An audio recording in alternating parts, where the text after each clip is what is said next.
السلام علیکم ورحمۃ اللہ وبرکاتہ۔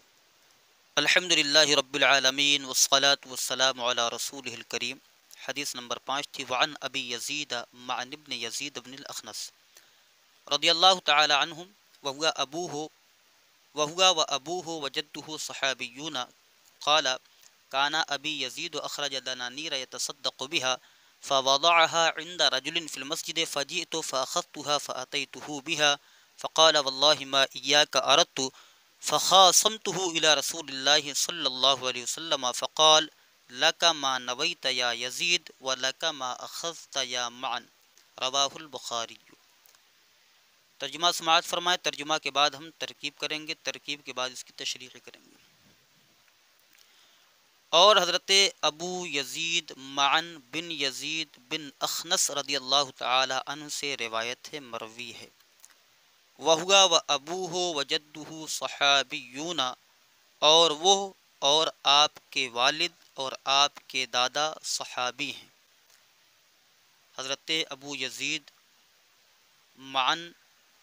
پھر یزید، پھر بن اخنس، یہ سب کے سب کیا ہیں؟ صحابی ہیں۔ قال کانا ابی یزید اخرج دنانیر یتصدق بها۔ قال کا معنی کہا، کانا ابی یزید، ابی کا معنی میرے والد، انہوں نے فرمایا کہ میرے والد یزید نے دینار نکالے، یا تصدق بها، کہ وہ اس کو صدقہ کریں، یا اس طریقے سے ترجمہ کر لیں کہ میرے والد یزید نے صدقہ کرنے کے لیے دینار نکالا، فوضعها عند رجل فی المسجد، تو اس دینار کو، ہا ضمیر لوٹے گی اسی دینار کی طرف، فوضعها، تو اس دینار کو انہوں نے مسجد میں ایک شخص کے پاس رکھ دیا۔ تو انہوں نے اس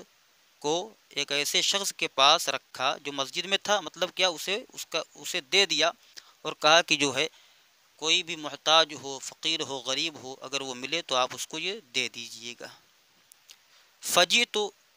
تو میں ان کے پاس آیا، فاخذتها، تو میں نے اس کو لے لیا۔ تو انہوں نے کیا کہا کہ اس کے وہ حضرت معن رضی اللہ تعالیٰ عنہ کہہ رہے ہیں کہ تو میں آیا اور میں نے اس کو لے لیا، فَأَتَيْتُهُ بِهَا، تو میں اسے اپنے والد کے پاس لے کر آیا۔ فَأَتَيْتُهُ، ہو ضمیر یہ لوٹے گی والد کی طرف، اور ہا ضمیر یہ دنانیر کی طرف۔ فَأَتَيْتُهُ بِهَا، تو میں اسے لے کر اپنے والد کے پاس آیا۔ فقال، تو میرے والد نے کہا، تو انہوں نے کہا، واللہ، اللہ کی قسم، ما ایاک اردت، میں نے تمہارا ارادہ نہ کیا تھا، یعنی جو دینار میں مسجد میں لے کر گیا تھا دینے کے لیے، اس میں میرا ارادہ یہ نہیں تھا کہ دینار میں تمہیں دوں، بلکہ میں نے یہ دینار دیا تھا ان کو، اور مطلق کہہ دیا تھا کہ جو بھی تمہیں غریب مسکین ملے اسے یہ دے دینا۔ فخاصمتہ الی رسول اللہ صلی اللہ، تو دونوں شریکوں میں جو ہے کچھ تنازع ہوا، فرمانے فخاصمتہ، تو ہم دونوں جو ہے نبی کریم صلی اللہ علیہ وسلم کی بارگاہ میں اس جھگڑے کو لے کر پہنچے۔ فقال، تو آپ نے ارشاد فرمایا، لک ما نویت یا یزید، تمہارے لیے وہ ہے جس کی تم نے نیت کی اے یزید۔ لکا کا معنی تمہارے لیے، ما کا معنی وہ جو، نویتا کا معنی تم نے نیت کی، تمہارے لیے وہ ہے جو تم نے نیت کی اے یزید۔ وَلَكَ مَا أَخَذْتَ يَا مَعْن، اور تمہارے لیے وہ ہے جو تم نے لے لیا اے معن، یعنی تم نے یعنی حضرت یزید نے نیت کی تھی کہ یہ صدقہ میں دے رہا ہوں، اور ان کی نیت تو یہ نہیں تھی کہ میں اپنے بیٹے کو صدقہ دے رہا ہوں، نہیں، تو انہوں نے نیت کر لی تھی صدقہ کی، اور وہ مسجد میں ایک شخص کو دے کر چلے آئے تھے، تو ایسی صورت میں ان کی نیت کے مطابق ان کو ثواب ملے گا، اور حضرت معن رضی اللہ تعالیٰ نے جو لے لیا ان کو اس کا ثواب ملے گا کہ انہوں نے اس کو لے لیا، تو یہ ثواب ان کے والد کو مل جائے گا۔ پہلے پھر ترکیب کرتے ہیں، پھر جو ہے تشریح کریں گے انشاءاللہ۔ وعن ابی یزید معن ابن یزید بن الاخنس رضی اللہ تعالی عنہ، واو استینافیہ، عن حرف جار، ابی مضاف، یزیدہ مضاف الیہ، مضاف اپنے مضاف الیہ سے مل کر یہ بن گیا مبین، اور معن جو ہے یہ عطف بیان ہے، لیکن پہلے اسے بنائیں گے موصوف، پھر بن مضاف، یزیدہ پھر موصوف، بن مضاف، الاخنس یہ مضاف الیہ۔ مضاف الیہ سے مل کر صفت ہوئی ہے یزید موصوف کی، یزید موصوف اپنی صفت سے مل کر مضاف الیہ ہوگا بن مضاف کا، بن مضاف اپنے مضاف الیہ سے مل کر صفت ہوگا مان کا، مان موصوف اپنی صفت سے مل کر یہ عطف بیان، مبین عطف بیان سے مل کر ان جار کا مجرور، جار اپنے مجرور سے مل کر ظرف مستقر ہوا رویہ فعل محذوب کا، رویہ فعل ماضی مجہول صیغہ واحد مذکر غائب، اور یہ متعلق ہو گیا۔ اب اس کا مقولہ کیا ہے، یہ اس کا نائب فاعل کیا ہوگا، ابو ہو جدہ صحابیون قال کانا ابی یزید اخرج دنانیرہ، یہ ہے قال کانا ابی یزید اخرج دنانیرہ، یہ پورا مکمل حدیث جو ہے پوری، یہ اس کا نائب فاعل ہے۔ یہاں پر ایک چیز کی وضاحت کرتا ہوا چلوں کہ یہاں پر یزیدہ پر فتحہ پڑا گیا، حالانکہ یہ مضاف الیہ بن رہا ہے، اور مضاف الیہ تو ہمیشہ مجرور ہوتا ہے، تو چونکہ یزید جو ہے یہ عالمیت اور وزن فعل کی بنیاد پر غیر منصرف ہے، یزید یہ فعل مضارع علامت مضارع پائی جا رہی ہے تو وزن فعل پایا جا رہا ہے، وزن فعل کی بنیاد پر یہ غیر منصرف ہے، لہذا پتہ چلا کہ فعل مضارع کے ذریعے اگر کسی کا نام رکھ دیا جائے تو وہ غیر منصرف ہو جائے گا، تو یہاں پر یزیدہ اس لیے پڑھا گیا ہے عالمیت اور وزن فعل کی وجہ سے۔ اس کے بعد وہوا ابوہ و جدہ صحابیون، اور وہ اور ان کے والد اور ان کے دادا یہ سب کے سب کیا ہیں، صحابی ہیں۔ واو استینافیہ، ہوا ضمیر مرفوع منفصل، یہ بن گیا مبتدا، لیکن پہلے بنائیں گے معطوف علیہ۔ واو حرف عطف، ابو مضاف، ہو ضمیر مجرور متصل مضاف الیہ، ہمارا وہی قاعدہ یاد ہوگا تو بڑی آسانی ہوگی ترکیب میں کہ پہلا نکرہ ہو، دوسرا معرفہ ہو، نکرہ کو مضاف، معرفہ کو مضاف الیہ، اسم کے ساتھ جو ضمیر لگ کر آتی ہے وہ ضمیر ہمیشہ مجرور متصل کہلاتی ہے، اسم مضاف بنتا ہے، ضمیر مضاف الیہ بنتی ہے، لہذا ابو مضاف ہو ضمیر مجرور متصل مضاف الیہ، مضاف اپنے مضاف الیہ سے مل کر معطوف اول،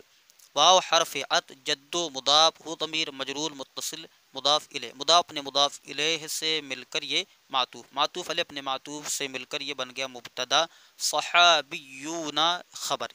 مبتدا اپنی خبر سے مل کر جملہ اسمیہ خبریہ ہوا، یہ ایک معترضہ کے طور پر ذکر کر دیا گیا تھا وضاحت کرتے ہوئے کہ وہ اور آپ کے والد اور آپ کے دادا صحابی ہیں۔ آگے ہے قالا، یہی نائب فاعل بنے گا اس کا، قالا فعل ماضی معروف صیغہ واحد مذکر غائب، اس میں ہوا کہ ضمیر مرفوع متصل پوشیدہ، اس کا فاعل راجع بسوئے معن، ابھی یہ مضاف ہے اور یا ضمیر مجرور متصل مضاف الیہ، مضاف الیہ سے مل کر یہ بن گیا مبدل منہ، اور یزیدو اسی کا بدل ہے، مبدل منہ اپنے بدل سے مل کر کانا کا اسم،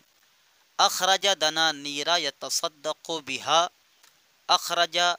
یخرج اخراج باب افعال سے ہے، ثلاثی مزید فیہ، اخرجہ فعل ماضی معروف صیغہ واحد مذکر غائب، اس میں ہوا کہ ضمیر مرفوع متصل پوشیدہ، اس کا فاعل راجع بسوئے یزید، جو دوسرے یزید ہیں ان کی طرف لوٹ رہی ہے، ہوا کہ ضمیر یہ بن جائے گا، بن گئی فاعل، لیکن یہ پہلے بنائیں گے ہم اس کو ذوالحال، کیونکہ آگے یتصدق بہا آ رہا ہے کہ ان کی حالت کیا تھی، انہوں نے نکالا اس حال میں کہ وہ اس کو صدقہ کرنے والے تھے، تو اخرجہ فعل ماضی معروف صیغہ واحد مذکر غائب، اس میں ہوا کہ ضمیر مرفوع متصل پوشیدہ ذوالحال، دنانیرہ یہ بھی غیر منصرف ہے مصابیح کے وزن پر، اسی وجہ سے بھی غیر منصرف ہے، دو سببوں کے قائم مقام ہے، جمع منتہی الجموع ہے، دینار کی جمع دنانیر ہے، تو دنانیر جو ہے یہ اخرجہ کا مفعول بھی ہو گیا، یتصدق بہا، تصدق یتصدق تصدقا صدقہ کرنا، یتصدق فعل مضارع معروف صیغہ واحد مذکر غائب، یہ عوامل ناصب و جازم سے خالی ہونے کی وجہ سے دیکھیے اس پر ضم آ رہا ہے، تو یتصدق فعل مضارع معروف صیغہ واحد مذکر غائب، اس میں ہوا کہ ضمیر مرفوع متصل پوشیدہ، اس کا فاعل راجع بسوئے یزید، با حرف جار، ہا ضمیر مجرور متصل، یہ جو ہے لوٹ رہی ہے دنانیر کی طرف، یہ متعلق ہو گیا یتصدق فعل کی، یتصدق فعل اپنے فاعل اور متعلق سے مل کر جملہ فعلیہ خبریہ ہو کر یہ حال ہو گیا، اخرجہ میں ہوا ضمیر سے، ذوالحال اپنے حال سے مل کر اخرجہ کا فاعل، اخرجہ فعل اپنے فاعل مفعول بہ سے مل کر جملہ فعلیہ خبریہ ہو کر کانا کی خبر، کانا فعل ناقص اپنے اسم اور خبر سے مل کر جملہ فعلیہ خبریہ ہو کر یہ معطوف علیہ، اس کے بعد فوضعها عند رجل فی المسجد، فا عاطفہ، وضع یضع باب فتح یفتح، اس کا جو مضارع ہے وہ یضع آتا ہے اور وہ اصل میں یودع ہوتا ہے، تو چونکہ واو علامت مضارع مفتوح اور کسرہ کے درمیان واقع ہوتا ہے لہذا واو کو گرا دیتے ہیں تو یضع بن جاتا ہے۔ وضع فعل ماضی معروف صیغہ واحد مذکر غائب، اس میں ہوا کہ ضمیر مرفوع متصل پوشیدہ اس کا فاعل راجع بسوئے یزید، اور ہا ضمیر منصوب متصل مفعول بھی ہو گیا راجع بسوئے دنانیر۔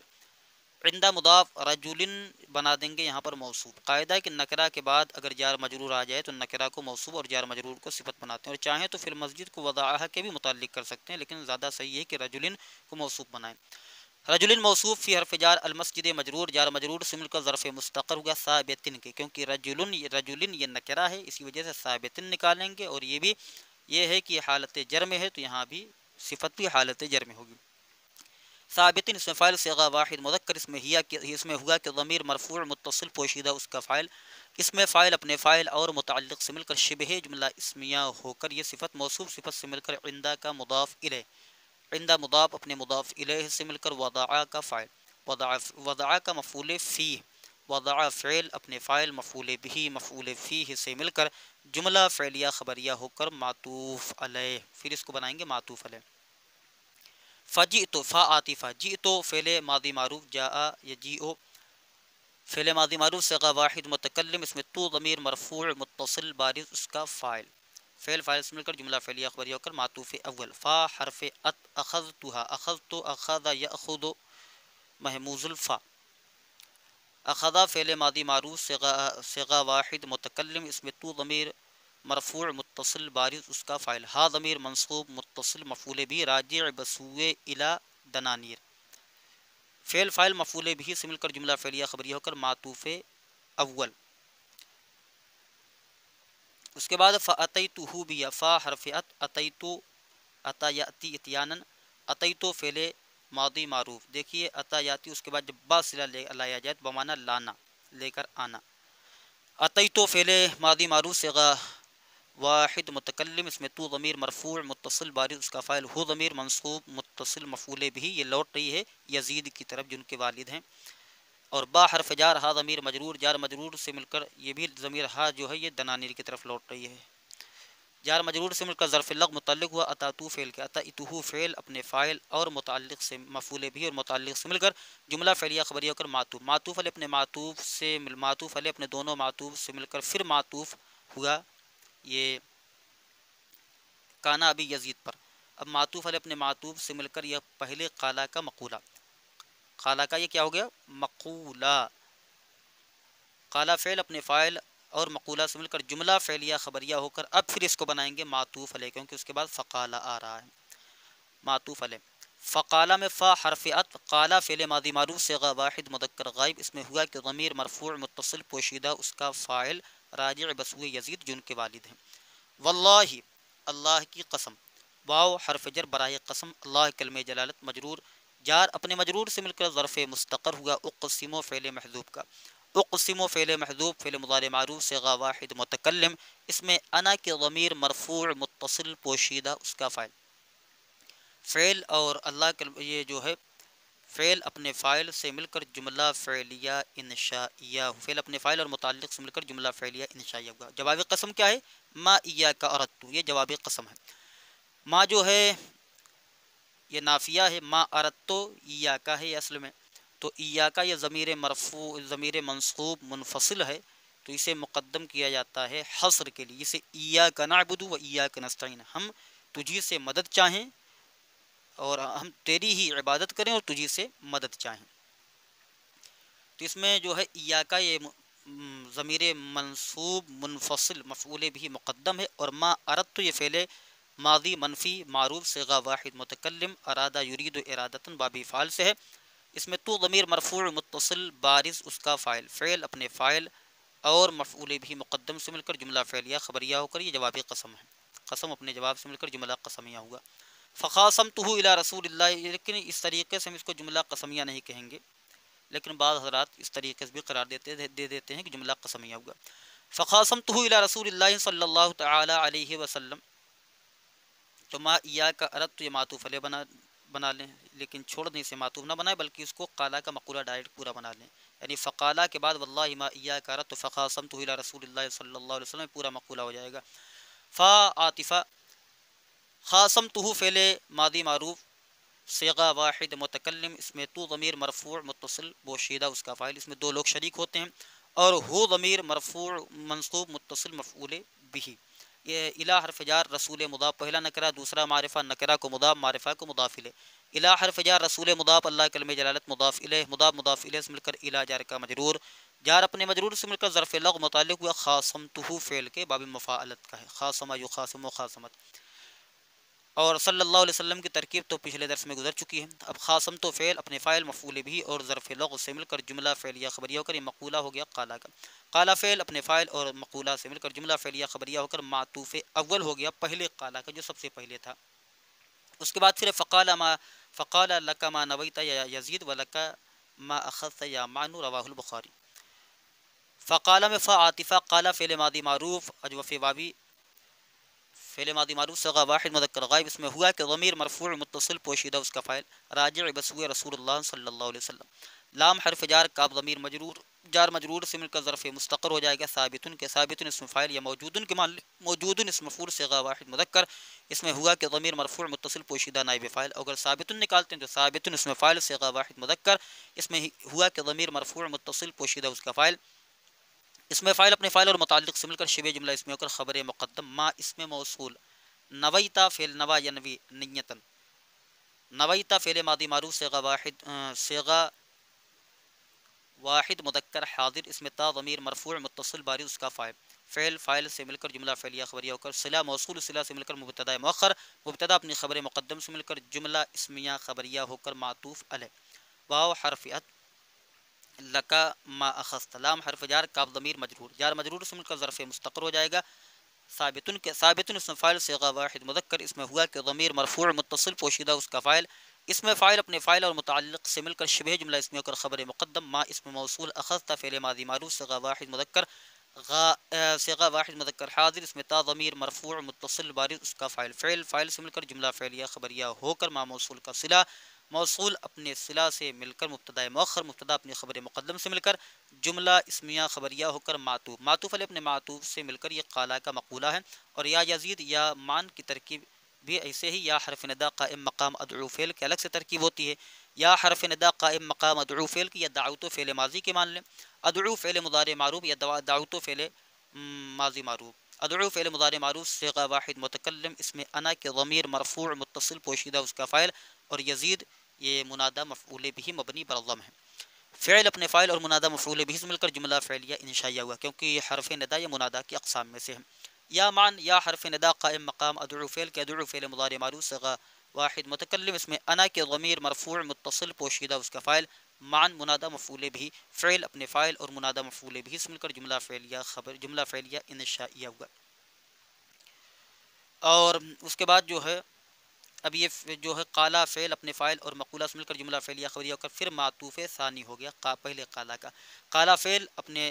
قالا معطوف علیہ اپنے دونوں معطوفات سے مل کر دونوں معطوفوں سے مل کر یہ نائب فاعل ہو گیا اس کی رویہ فعل محذوب کا جو ہم نے مقدر مانا. رویہ فعل محذوب اپنے نائب فاعل اور ظرف مستقر سے مل کر جملہ فعلیہ خبریہ ہوا. تو یہاں تک ترجمہ ترکیب کے ساتھ اس کا درس ہو گیا. تو اس حدیث پاک میں صدقہ کرنے کی فضیلت کے بارے میں اور صدقہ کرنے کی فضیلت انشاءاللہ ہم آپ کو بتائیں گے صدقہ کرنے کی فضیلت کیا ہے. بلکہ سب سے پہلے ترجمہ جو ہم نے کیا ہے اس کی وضاحت مکمل ہو جائے کہ حضرت یزید رضی اللہ تعالیٰ عنہ ہیں جو دوسرے یزید ہیں، تو حضرت یزید رضی اللہ تعالیٰ عنہ یہ مسجد میں جاتے ہیں. تو مسجد میں جانے کے بعد کوئی ایک شخص ملتے ہیں کوئی ان سے، تو ان کے پاس انہوں نے کچھ مال کچھ درہم رکھ دیا اور کہا کہ میں اسے صدقے کے طور پر نکالنا ہوں، جو کوئی غریب مسکین محتاج ملے گا اسے دے دینا. تو حضرت یزید رضی اللہ تعالیٰ کے بیٹے حضرت ابو یزید معن رضی اللہ تعالیٰ وہاں پر پہنچ گئے. تو جب یہ وہاں پر پہنچ گئے تو انہوں نے کیونکہ یہ خود محتاج تھے تو انہوں نے وہ مال لے لیا. تو وہ مال لے کر جب گھر آئے تو باپ نے جب دیکھا تو کہا کہ بیٹا یہ مال تو میں نے فلاں کو دیا تھا صدقہ کرنے کے لیے، تم کیوں لے کر چلے آئے؟ تو دونوں میں بحث و مباحثہ کچھ ہوا، پھر اللہ کے رسول صلی اللہ علیہ وسلم کی بارگاہ میں گئے تو میرے آقا صلی اللہ تعالی علیہ وسلم نے یہ فیصلہ فرما دیا کہ اے یزید اے یزید بن اخنس، جو تم نے مال صدقہ کرنے کے لیے نکالا تھا تو تمہاری نیت پوری ہو گئی کہ تم نے صدقہ کرنے کے لیے مال نکالا تھا، تم نے اپنے بیٹے کو دینے کی نیت نہیں کی تھی، بلکہ تم نے ایک شخص کو دے دیا اور اس سے مطلق کہہ دیا کہ جو بھی تم سے ملے ملاقات کرے، غریب ہو محتاج ہو تو تم اسے دے دینا۔ تو تمہارا بیٹا اس چیز کا حامل تھا اور محتاج بھی تھا، تو تمہارے بیٹے نے وہ چیز لے لیا، اسی لیے تم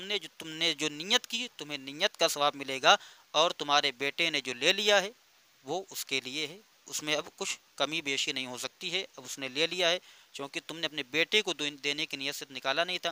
دوسری چیز یہ ہے کہ جو صدقہ نافلہ ہوتا ہے یہ احبہ، دوست، اقارب، رشتہ داروں وغیرہ کو دیا جاتا ہے، اور بلکہ دینا افضل بھی ہے صدقہ نافلہ۔ ہاں واجبہ وغیرہ بیٹے وغیرہ کو نہیں دیں گے، صدقہ نافلہ دیا جاتا ہے۔ اللہ کے رسول صلی اللہ تعالی علیہ وسلم نے ارشاد فرمایا کہ الصدقۃ تطفئ البلاء، صدقہ یہ بلاؤں کو ٹال دیتا ہے۔ حدیث پاک میں یہ بھی آیا کہ صدقہ بری موت کو بھی روکتا ہے، بری موت سے بچاتا ہے، انسان کو بری موت نہیں آتی ہے، یہ صدقہ بری موت سے بھی بچاتا ہے۔ اور قرآن مقدس میں اکثر جو ہے صدقے کی فضیلتیں بیان کی گئی، وما تنفقوا من خیر تجدوہ عند اللہ، جو کچھ تم خیر مال اللہ کی راہ میں خرچ کرو گے تو اسے تم اللہ عز و جل کے یہاں پاؤ گے۔ اور مثل الذین ينفقون اموالهم فی سبیل اللہ کمثل حبۃ انبتت سبع سنابل فی کل سنبلۃ مئۃ حبہ، ان کی مثال جو اپنے مال کو اللہ کی راہ میں خرچ کرتے ہیں تو وہ اس دانے کی طرح ہیں جو زمین کے اندر ڈالا جائے تو وہ بالی کو اگائے اور ہر بالی میں 100 دانہ نکلے۔ تو اللہ تبارک و تعالیٰ اس بندے کو جو خرچ کرتا ہے نیک نیتی کے ساتھ اس سے بڑھ کر اور اس سے زیادہ عطا فرماتا ہے، کہ میرا رب جو ہے کہ تھوڑا مال خرچ کرنے پر بھی رب تبارک و تعالیٰ اتنا جو ہے ثواب عطا فرماتا ہے۔ اور اسی طریقے سے قرآن مقدس میں چوتھے پارے میں ہے کہ لن تنالوا البر حتی تنفقوا مما تحبون، کہ تم ہرگز بھلائی کو نہ پہنچو گے یہاں تک کہ تم اپنی محبوب چیز اللہ کی بارگاہ میں خرچ کرو، اللہ کی راہ میں خرچ کرو۔ تو صدقہ کی بہت بڑی فضیلت ہے، اور نبی کریم صلی اللہ تعالی علیہ وسلم نے خود فرمایا کہ صدقہ بلاؤں کو ٹالتا ہے، صدقہ بری موت کو دور کرتا ہے۔ حضرت ابو ہریرہ رضی اللہ تعالیٰ عنہ سے ایک حدیث پاک مروی ہے کہ رسول اللہ صلی اللہ تعالی علیہ وسلم نے ارشاد فرمایا، صدقہ کے متعلق یہ حدیث پاک ہے، آپ نے فرمایا کہ ایک شخص ایک وادی سے گزر رہا تھا، ایک ویرانے سے گزر رہا تھا، تو اچانک بادل چھایا اور اس بادل کے اندر سے آواز آ رہی تھی کہ فلاں کے باغ کو سیراب کر دو۔ تو وہ بادل ایک طرف کی ہو کر ایک پتھر پر، ایک پتھریلی زمین پر برسنے لگا، اور وہ پانی ایک جگہ سے اکٹھا ہو گیا، اور وہ پانی ایک نالے میں اکٹھا ہو گیا، اور وہ نالا ایک طرف کو بہنے لگا۔ تو یہ شخص اس پانی کی طرف چلا، یعنی پانی کے ساتھ ساتھ چلا، تو دیکھا کہ وہ پانی ایک باغ میں جا رہا ہے، داخل ہو گیا۔ تو باغ کے اندر جب داخل ہوا تو اس نے اس کے مالک کو دیکھا، تو مالک کے پاس گیا تو اس سے پوچھا کہ آپ کا نام کیا ہے؟ تو اس نے وہی نام بتایا جو بادل میں آواز آئی تھی، یعنی جب بادل کہہ رہا تھا کہ فلاں شخص کے کھیت میں، فلاں شخص کے باغ کو سیراب کرو، تو اس میں اس کا جو نام لیا گیا تھا وہی نام اس نے بتایا۔ تو اس نے کہا کہ تم میرا نام کیوں پوچھ رہے ہو، یعنی باغ کے مالک نے؟ تو اس نے کہا کہ آج میں نے بادل کے اندر سے غیبی آواز سنی جو کہہ رہا تھا کہ آپ کے کھیت کو سیراب کرو۔ اچھا آپ یہ بتائیں کہ آپ کوئی عمل تو نہیں کرتے ہیں، آپ کا کون ایسا عمل ہے جو اللہ کی بارگاہ میں مقبول ہے؟ تو انہوں نے کہا جب تم نے پوچھ لیا تو بتا دیتا ہوں۔ تو اس نے بتایا کہ میں اپنے کھیت کا جو غلہ ہوتا ہے جب وہ تیار ہو جاتا ہے، اپنی فصل کے 3 حصے کرتا ہوں، ایک حصہ میں اللہ کی راہ میں خرچ کر دیتا ہوں، صدقہ کر دیتا ہوں، دوسرا حصہ میں اپنے اہل و عیال بیوی بچوں کے لیے رکھ لیتا ہوں، تیسرا حصہ میں اپنے اسی کھیت کے کام میں کاشتکاری میں لگا دیتا ہوں۔ تو اللہ تبارک و تعالیٰ کی شان تو دیکھو کہ میرا رب صدقہ کرنے والے کے لیے کیا کیا انتظام فرماتا ہے، کہ آسمان کو حکم دیتا ہے، بادل کو حکم دیتا ہے تو بادل بارش برساتا ہے آ کر، اور وہ بھی نام لے کر کہا جاتا ہے کہ جاؤ فلاں کے کھیت کو سیراب کرو۔ یہ صدقہ کرنے کی فضیلت ہے۔ اسی طریقے سے حضرت عبداللہ ابن مسعود رضی اللہ تعالیٰ عنہ سے ایک روایت ہے، آپ نے فرمایا کہ ایک بہت بڑا عابد و زاہد تھا، اور جو ہے ایک راہب تھا، بہت بڑا عابد و زاہد تھا، تو اس نے 60 سال تک اللہ کی عبادت کی، اور 60 سال تک عبادت و ریاضت میں مشغول رہا، لیکن پھر وہ ایک عورت کی فتنے میں مبتلا ہو گیا، یہاں تک کہ 6 دن تک اس نے اس کے ساتھ لگاتار بدکاریاں کی۔ پھر اسے شرمندگی محسوس ہوئی تو یہ جو ہے مسجد کی طرف بڑھا اور توبہ کی اللہ عز و جل کی بارگاہ میں۔ یہ مسجد کی طرف بڑھ رہا تھا تو مسجد ہی کے قریب جب پہنچنے والا تھا تو وہاں پر جو ہے 3 مسکین و فقیر تھے جو بیٹھے ہوئے تھے، تو اس نے ان میں سے تینوں کو ایک روٹی عطا کر دی، ایک روٹی دے دی۔ تو حضرت عبداللہ ابن مسعود رضی اللہ تعالیٰ عنہ فرماتے ہیں کہ جب اس کا انتقال ہوا تو اس کے متعلق انہوں نے بیان کیا کہ اس کے نام اعمال کو تولا گیا اور ایک طرف اس کے 60 سال کی عبادتوں کو رکھا گیا اور ایک طرف اس کے گناہ کو رکھا گیا، تو اس کا گناہ اس کی عبادتوں پر بھاری تھا۔ تو اس نے جو ایک روٹی صدقہ کی تھی، اس ایک روٹی کو اس پلڑے پر رکھا گیا، ترازو پر رکھا گیا، تو ایک روٹی ان تمام گناہوں پر بھاری آ گئی۔ اس سے یہ پتہ چلتا ہے کہ صدقہ کی کتنی بڑی فضیلت ہے، اور جو لوگ اللہ کی راہ میں صدقہ کرتے ہیں تو اللہ تبارک و تعالیٰ انہیں غیب سے رزق عطا فرماتا ہے، اور بندے کے وہم و گمان میں بھی نہیں ہوتا ہے کہ مجھے یہ رزق مل کہاں سے رہا۔ اللہ تبارک و تعالیٰ اتنی برکتیں عطا فرماتا ہے، لیکن وہی چیز نیت اچھی ہونی چاہیے۔ اگر نیت خیر نہیں ہے، نیت شر ہے، تو آپ لاکھ صدقہ کر ڈالیں، لاکھ آپ پیسے خرچ کر ڈالیں، ایک بھی عمل اللہ عز و جل کی بارگاہ میں قابل قبول نہیں ہوگا، بلکہ پورا کا پورا عمل آپ کے منہ پر مار دیا جائے گا۔ جیسا کہ آپ خود دیکھ رہے ہیں کہ یہ حدیث پاک آپ کے سامنے جو بیان ہوئی، اس میں بھی اخلاص اور احضار نیت کا بیان ہے کہ اخلاص کے ساتھ خرچ کرو، نیت جو تھی اس نیت کا ثواب ملے گا۔ جیسا کہ اس میں بتایا گیا کہ انہوں نے اس مال کو اللہ اور اس کے رسول کی خوشنودی کے لیے نکالا تھا کہ کسی غریب مسکین کو دے دیں، لیکن ان کے بیٹے نے لے لیا، تو ان کی نیت کا ان کو ثواب ملے گا، اگرچہ ان کے بیٹے نے اس مال کو لے لیا ہے، مگر ان کو ان کی نیت کا ثواب ملے گا۔ لیکن آج یہ دیکھا جاتا ہے کہ اگر ہم غور کریں تو ہمارا معاشرہ ایسا ہو چکا ہے کہ جو بھی غریب ہیں، مسکین ہیں، وہ تو اللہ عز و جل نے ان کو توفیق دی ہے کہ وہ کچھ خرچ کرتے ہیں، مگر جنہیں اللہ تبارک و تعالیٰ نے صاحب اقتدار بنایا ہے، صاحب قدرت بنایا ہے، جو مال و دولت خرچ کر سکتے ہیں، آج انہیں دیکھا جاتا ہے کہ وہ مال و دولت کو بچا بچا کر اکٹھا کر کے رکھتے ہیں اور اللہ کی راہ میں خرچ نہیں کرتے ہیں، حالانکہ قرآن مقدس میں کتنی سخت وعیدیں آئی ہیں۔ اللہ رب العزت فرماتا ہے الہاکم التکاثر حتی زرتم المقابر، کہ تمہیں مالوں کی کثرت نے غافل کر دیا، الہاکم التکاثر، تمہیں مال کی کثرت نے غافل کر دیا، حتی زرتم المقابر، یہاں تک کہ تم قبروں تک پہنچ گئے۔ یعنی انسان اتنا مال و دولت کا حریص ہو چکا ہے کہ وہ مال و دولت کو صرف اکٹھا کرنا چاہتا ہے اور دنیا کی زندگی میں سوچتا ہے کہ مال و دولت ہی میرا سب کچھ ہے، حالانکہ وہ جانتا ہے کہ مرنے کے بعد انسان کا سارا جو عمل ہوتا ہے وہ دنیا میں جو عمل کرتا ہے اس پر ڈپینڈ کرتا ہے۔ اسی لیے انسان کو اپنے آخرت کی تیاری کرنی چاہیے،